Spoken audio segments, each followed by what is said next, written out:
दान दिलेले आहे। असं हे दानसूर गाव आहे।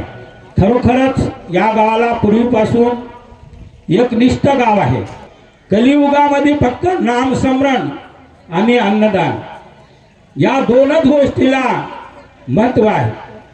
कलियुगामध्ये तुम्ही यज्ञ याग तीर्थ यात्रा याला काही फळ प्राप्त होत नाही।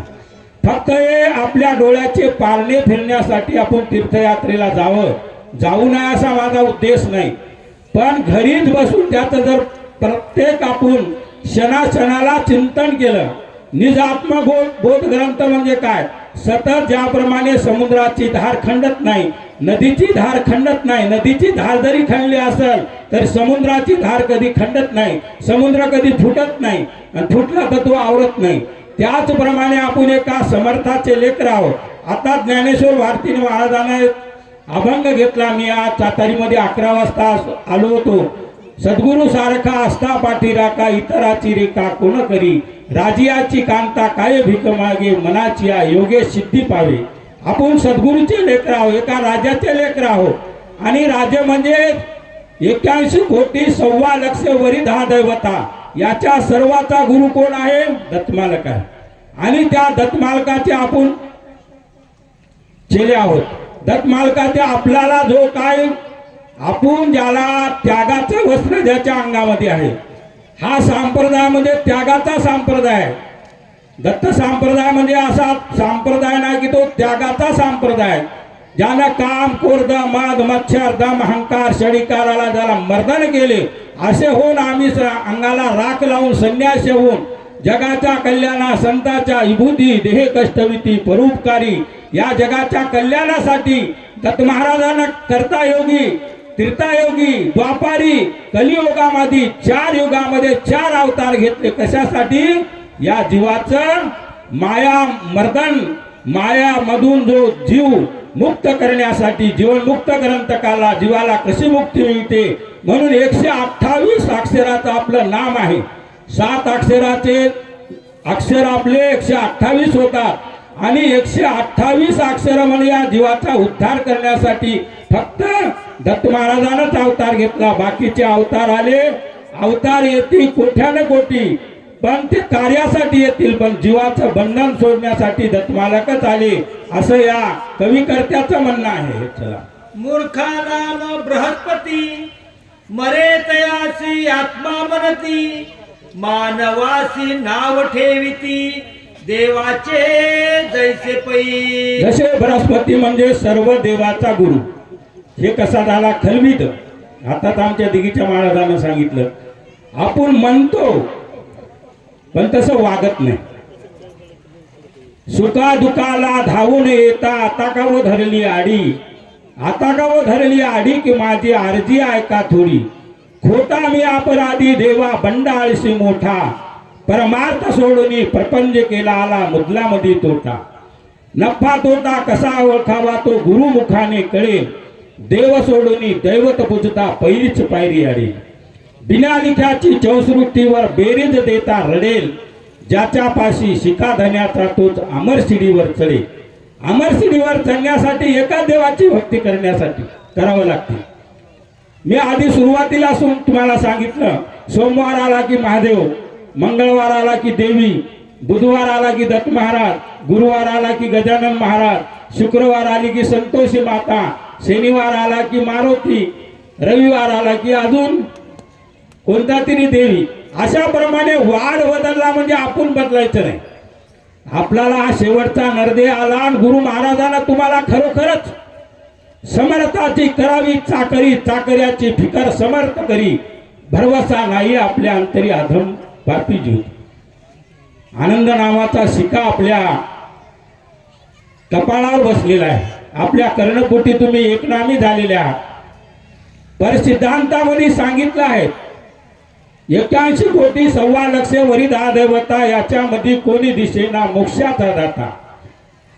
81 कोटी देव, आपल्याला फक्त 33 कोटी देव माहित आहे, पण देव हा तर 81 कोटी वरी 10 दैवता म्हणजे या आता कलियुगामध्ये 10 दैवता आपण मंगलाष्टकामध्ये म्हणत असतो।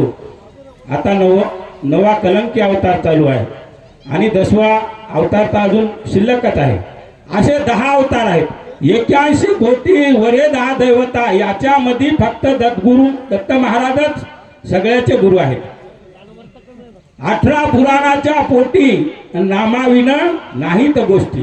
कोणताही जरी सिद्धांत पाहशाल, कोणताही जरी ग्रंथ पाहशाल, कोण्याही जरी देवाचं तुम्ही समजा, कोण्याही देवापुढे तुम्ही नतमस्तक होत असाल, तर आपल्या गुरु महाराजांना आपल्याला जे समजा मार्गदर्शन केलं, जसं ज्याप्रमाणे आपण कोण्याही परदेशात गेलो तर शेवटचं नाव तुमचं आडनाव सांगतो, गावाच्या ज्या पांढरीवर आपला जन्म झालो त्या गावाचं नाव सांगतो, बापाचं नाव सांगतो, वडिलाचं नाव सांगतो. जसं आई बापाला आपण विसरत नाही, पांढरीला विसरत नाही, त्या कर्मभूमीला विसरत नाही, त्याचप्रमाणे गुरुला सुद्धा आपण विसरायचं नाही.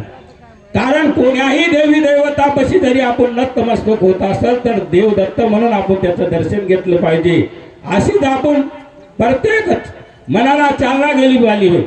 आपल्या देहाला 9 दरवाजे आहेत. 10वा दरवाजा आपली खिडकी गुप्त आहे आणि या 9 दरवाजातूनच आपला देह जीवनमुक्त होत असतो. कोण्या तरी रस्त्याने आपला जीव या शरीरातून बाहेर निघत असतो. आणि हे शरीर आपल्याला कशासाठी दिलं की परमेश्वराची भक्ती करण्यासाठी. आणि एका आमच्या काशीपुरी महाराजांना सांगितलं, हा जीव कशासाठी आला आणि कोठून आला, कोठून जायचे आणि त्याला विसर या नामाचा का पडला. या कर्मभूमीला आल्याच्या नंतर आपल्या पाठीमागं कर्म लागले. प्रत्येकाच्या मागं कर्म लागले. तुमच्या मागं संसाराचा कर्म लागले, आमच्या मागं मठाचे कर्म लागले. प्रत्येकाच्या मागं प्रत्येक कर्मभूमीला जन्मल्याच्या नंतर माणूस जन्मल्यापासून मरेपर्यंत हे कर्म आपल्याला सोडत नाही. माणूस ज्याप्रमाणे बालपणामध्ये आपलं सगळं खेळण्यामध्ये 10 ते 15 वर्षे निघून जातात, 20-25 वर्षे संसारात निघून जातात, म्हातारपण येते आणि माणसाला 3च अवस्था असतात, बालपण, तरुणपण आणि म्हातारपण, सकाळ दुपार संध्याकाळ. त्याचप्रमाणे त्रिकाळ पूजा सुद्धा असते, सकाळ दुपार आणि संध्याकाळ. माणसाचे योग 3च असतात. त्याचप्रमाणे आपण सकाळी काय करायचं, नित्य नेमानं त्या देवाचं पूजन केल्याशिवाय आपण घराच्या बाहेर सुद्धा निघालं नाही पाहिजे. 1000 काम सोडून पहिलं स्नान करावं, 1,00,000 काम सोडून माणसानं भोजन करावं आणि कोटी काम सोडून माणसानं सत्संगाला जावं. कुठं नामकीर्तन असेल, कुठं सत्संग असेल, साधू संत येते घरा तोची दिवाळी दसरा. आज आपल्या साताऱ्यामध्ये एवढे साधू संत, सर्व मठाधिपती, आज आपण लाखो रुपये जरी खर्च केला असला तर एवढे साधू संत, एखादी महापूजा केली तर एकच महात्मा त्या महापूजेवर येते.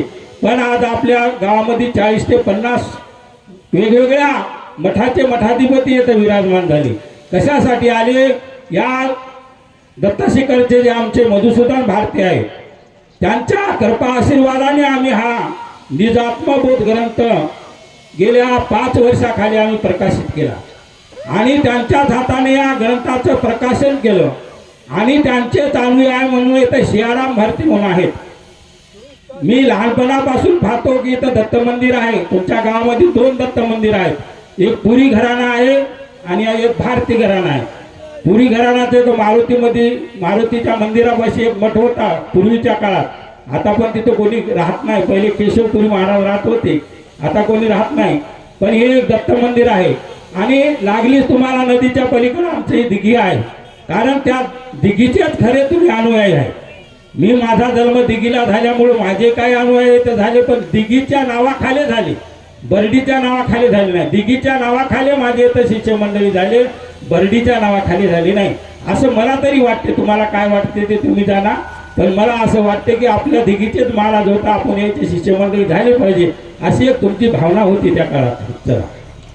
जैसे नामा वाचुनी उद्धारण होय म्हणती साधने करून, तैसे या उचिता ऐसे जाण बाष्कळपणे जलपती. बाष्कळपणे म्हणजे जसं लहानपणामध्ये माणूस त्याला कोणताही आचार विचार पद्धत कारण कोणतंही माहीत नसते. लहानपणामध्ये आपण म्हणतो लहान लेकरू आहे देवामध्ये जमा असते, खरोखर ते देवामध्ये जमा असते, कारण त्याला पुण्य म्हणजे काय समजत नाही, पाप म्हणजे काय समजत नाही.